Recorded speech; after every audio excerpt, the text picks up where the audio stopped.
semaine cinématographique, elle commence à partir de mercredi. Les premiers jours étaient assez compliqués, assez stressants, j'avais beaucoup de responsabilités. Je reçois tous les DCP des nouveaux films qu'on va entrer. Il y a des formations. Déjà, il faut garder son sang-froid. Les programmatrices m'ont vraiment fait confiance. Coucou!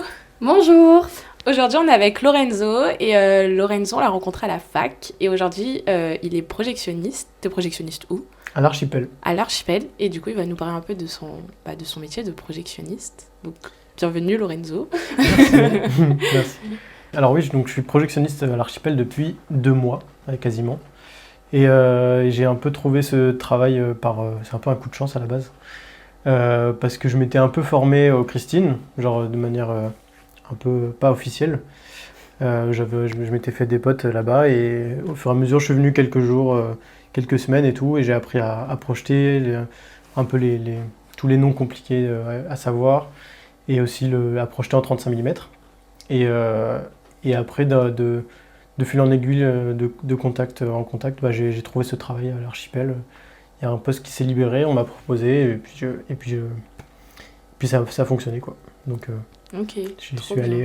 j'y suis allé avec le peu de compétences que j'avais. On a continué à me former là-bas. Et voilà. Ouais, du coup, ça t'a pas empêché, même si t'avais pas toutes les connaissances, de quand même obtenir le poste de projectionniste. C'est ça. Les programmatrices m'ont vraiment fait confiance. Et je continue encore à apprendre beaucoup de trucs encore. Au début, c'était très compliqué parce que on fait pas que la projection, vu que c'est un petit cinéma, on fait aussi la billetterie. Donc il fallait faire la planification de la semaine et en plus gérer la billetterie quand il y a à chaque séance. Et voilà. Donc les premiers jours étaient assez compliqués, assez stressants, j'avais beaucoup de responsabilités. Mais ça s'est fait. Ouais, parce que c'est un petit cinéma, du coup t'es tout seul. Enfin, tu gères la billetterie et la projection il y a des jours, oui. Seul. En Okay. général, on est 2 minimum. Mais il y a des jours où il se passe moins de choses, par exemple le samedi et le dimanche, où toute la planification a été faite. Et du coup, le samedi et le dimanche, c'est très tranquille, donc il y a juste les séances qui se passent. En général, il n'y a pas de ciné-club, parce qu'à l'Archipel, il faut savoir qu'il y a 11 ciné-clubs, donc ça fait beaucoup d'événements à gérer par mois. Et donc beaucoup d'imprévus, on va dire, puisque à chaque fois, c'est un DCP nouveau qui parfois vient d'être créé, donc qui peut avoir potentiellement des problèmes. Donc voilà, le samedi et dimanche, en général, c'est assez tranquille. Parfois, il y a des ciné-clubs, mais même en général, ça se passe bien. Et je peux être tout seul la journée, juste faire la billetterie, rentrer dans ma cabine à la fin, et genre, voilà, pas grand-chose à faire d'autre. Ok. Peut-être pour ceux qui connaissent pas trop le métier de projectionniste, est-ce que tu peux expliquer un petit peu et nous expliquer aussi du coup tes missions ou un peu ta journée type en tant que projectionniste? Alors ma journée type, ma plus grosse journée type, c'est le lundi.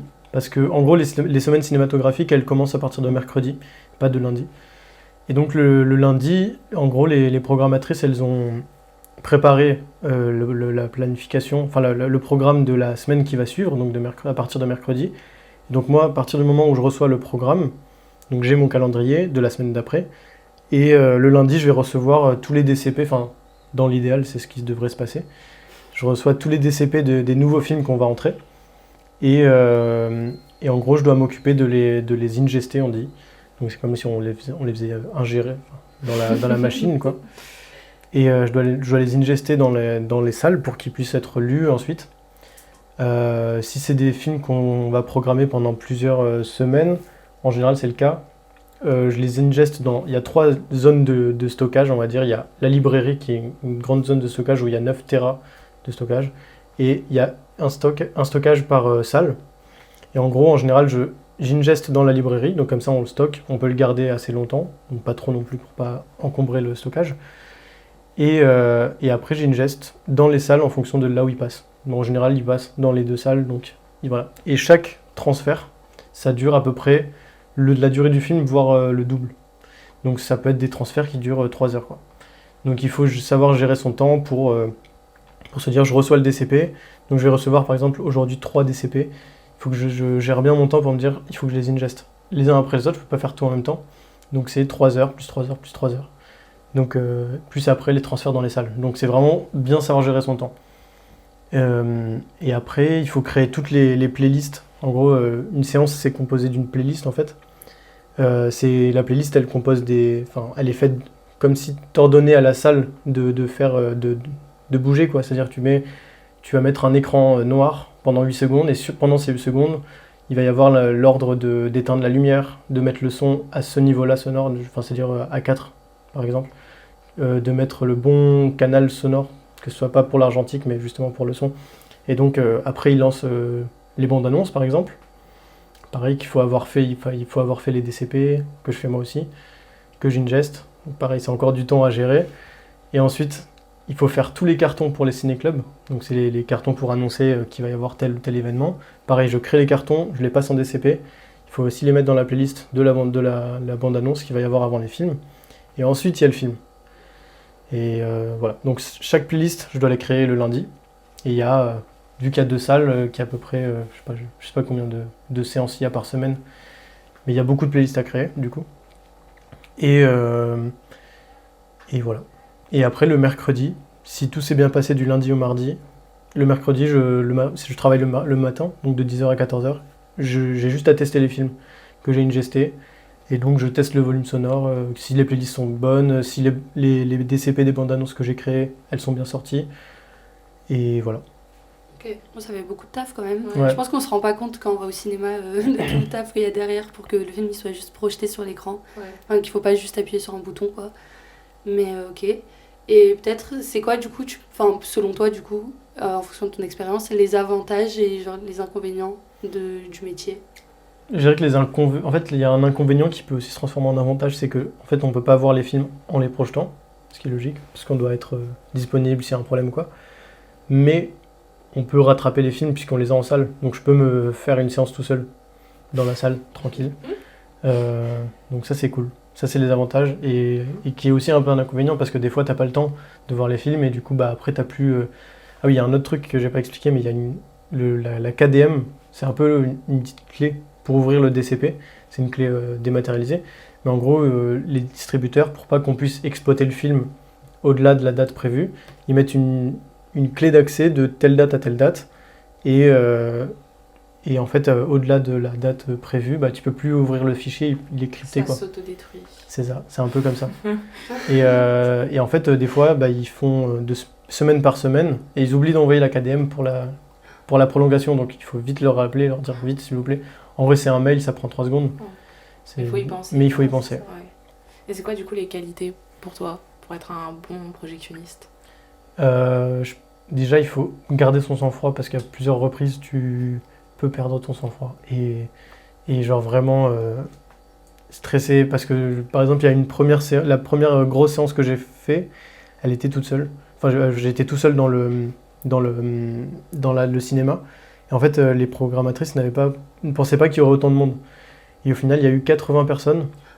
Et au moment où le réalisateur est arrivé, le projecteur tombe en panne. Enfin, genre, l'écran freeze. La panique. Et là, j'étais en mode... Je le vois arriver, je le vois rentrer dans le cinéma, je vois l'écran qui freeze, je suis en mode, qu'est-ce qui va se passer? Et il y avait déjà une petite queue qui s'était mise vers la billetterie, donc j'étais en mode, bon, comment je vais gérer cette situation? Donc j'ai dû éteindre le projecteur. Pour éteindre le projecteur, il y a 10 minutes de refroidissement.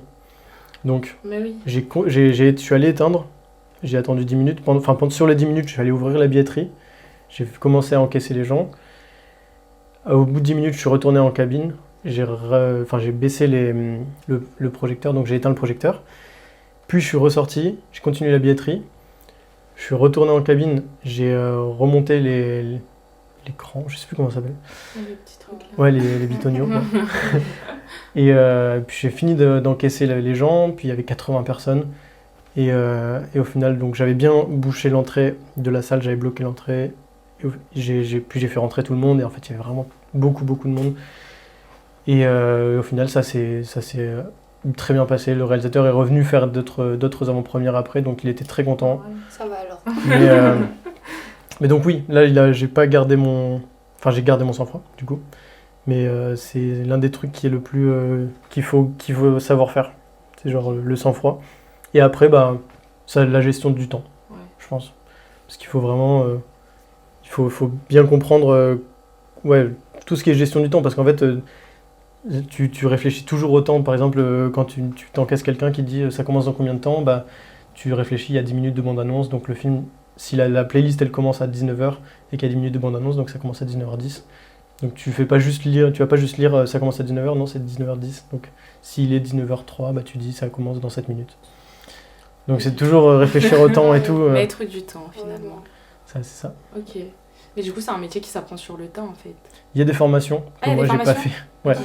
Une formation Ok. d'1 an qui est à la FOMAV, que j'aurais dû faire, hein, clairement, parce que ça m'aiderait beaucoup. Mais après, j'ai été formé par des gens qui l'ont fait.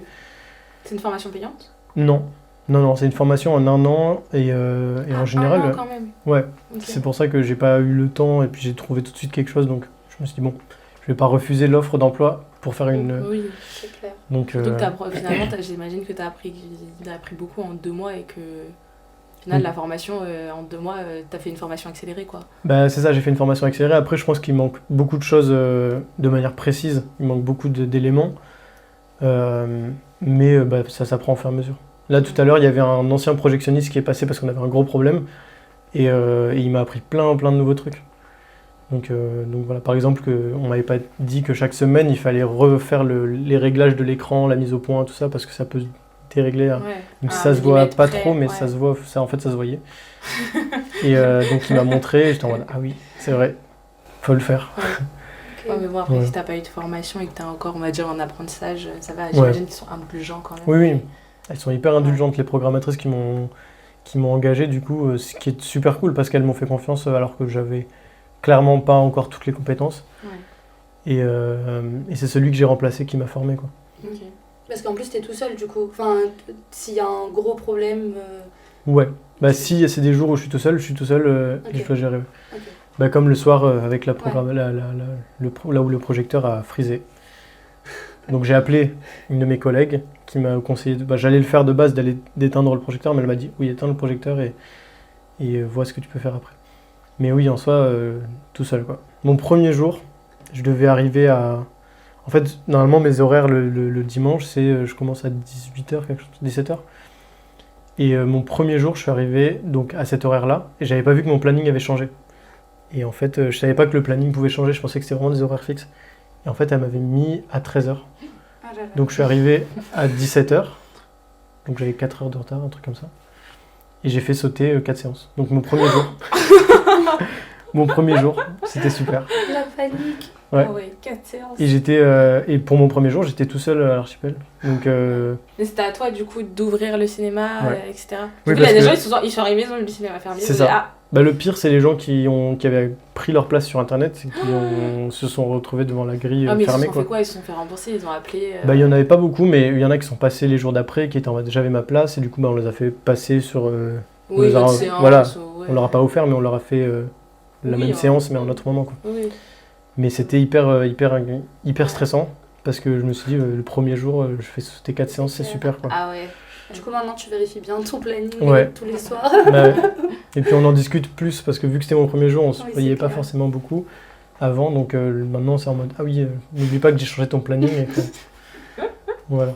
Et du coup, t'es en contact avec quel autre corps de métier? Parce que t'as dit que tu parlais aux distributeurs pour les DCP. Non, Ouais, pas c'est pour ça. Si, pour les Si, si. DCP. Mais du coup, est-ce que t'es en relation avec d'autres corps de métier dans le cinéma? Bah en vrai, il y a les réals, quand il y a les avant-premières de certains films, quand c'est surtout les ciné-clubs, où on fait des mises à disposition de salles, donc ils louent des salles pour des avant-premières, des projections équipes, des trucs comme ça. Donc on rencontre les équipes du film dans ce genre de cas. Et sinon, principalement les distribs, mais c'est par mail, hein, c'est pas non plus un contact fou. Et puis du coup, les programmateurs, ça Ouais. que tu disais tout à l'heure, enfin, c'est tes collègues principaux. Oui, en c'est fait. mes collègues principaux, ils sont toujours au bureau globalement ouais. en général. Et il y a aussi certains attachés de presse qui viennent faire leurs projections pour la presse. Donc eux, on a un peu plus le temps de discuter avec eux, puisqu'ils restent pas à la projection, mais du coup ils restent un peu dans le hall, on discute. Ouais. Mais voilà. Mais par exemple, on a reçu il y a pas longtemps pour un ciné-club Laura Mulvey, donc, Ah, trop cool. qui est venue de Londres et tout. Et donc Trop ça, chouette. c'était... Ouais. Donc parfois, on rencontre un peu des personnalités. Des gens stylés. Et après, on fait aussi les avant-premières du programme qui s'appelle L'Empire n'a jamais pris fin, de Blast. Je sais pas si vous connaissez Blast, c'est un média indépendant. Ah, mais oui. Oui. Et en fait, ils ont un programme qui s'appelle L'Empire n'a jamais pris fin, qui est animé et créé par Pacom Thielman. Et en fait, il vient présenter ses séances en avant-première à l'archipel. Donc c'est des vidéos qui seront sur YouTube à la fin. Mais ce qui est bien, c'est qu'il les présente à l'archipel au cinéma et qu'il y a un débat à la fin. Trop bien. Trop bien. Voilà. Ah, Donc c'est ça, hyper bien. ça c'est aussi une collaboration que j'adore parce que j'aime trop ce programme et que du coup quand j'ai rencontré Pacom, c'est trop bien quoi. Et l'archipel, c'est où? C'est dans quel arrondissement? C'est boulevard Strasbourg dans le 10e. Ah, ok. Donc c'est à côté du Brady, entre le Brady et la Scala. Ok, d'accord. Ouais, c'est une Maintenant, je petite ferai- maintenant, je devanture. ferai attention. En fait, on fait aussi concert. Donc Ah. il y a une autre équipe on cohabite en fait avec une autre équipe qui s'occupe des concerts. Ok. Il y a principalement du cinéma, mais de temps en temps, il y a des concerts. Et donc la devanture, on dirait, enfin il y a vraiment toutes les affiches de concerts. Donc C'est trop chouette. Ok, d'accord. donc on remarque pas forcément que c'est un cinéma. Ok, super. Bon, bah merci. Et C'était ben trop merci. intéressant. Oui, vous pouvez retrouver Lorenzo à l'archipel. Du coup. Allez voir un film. Allez le voir. Allez-y. Le dimanche, le lundi. Attention, le mercredi, faites attention qu'il soit bien là et qu'il fasse respecter votre séance. Voilà. que j'arrive bien à l'heure. Non, mais en tout cas, merci beaucoup Ouais. d'avoir partagé ton expérience. C'est dans la boîte.